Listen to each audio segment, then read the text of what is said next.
या देशातल्या निवडणुका पारदर्शक पद्धतीने झाल्या पाहिजेत. उद्या जय कोणाचा पराजय कोणाचा आहे ते निवडणुकीनंतर बघता येईल, पण निवडणुका तरी पारदर्शक झाल्या पाहिजेत. अहो हे मशीन्स तर कुठेच नाहीत जगात.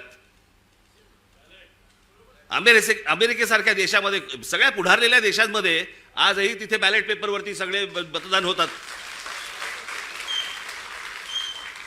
3-4 देश आहेत जिकडे वोटिंग मशीन वापरलं जातं, तेही कुठे? आफ्रिकेत. पण जेवढे म्हणून पुढारलेले देश या जगामध्ये आहेत त्या सगळ्या ठिकाणी बॅलेट पेपर वापरला जातो. बरं, हे मी एकटा नाही बोलत आहे,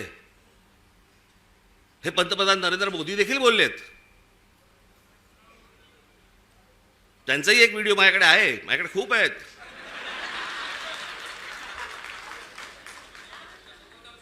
पण मला असं वाटतं की ही गोष्ट तुम्ही सर्वांनी गांभीर्याने घेणं गरजेचं आहे. परवाचा मोर्चा झाल्यानंतर तुम्हाला प्रत्येकाच्या यादी, आज सर्व इथे शाखाध्यक्ष आणि सगळेच मुंबईचे, ठाण्याचे, नवी मुंबईचे अनेक जण आलेले इथे, घराघरामध्ये जा, तुम्हाला चेहरे कळले पाहिजेत.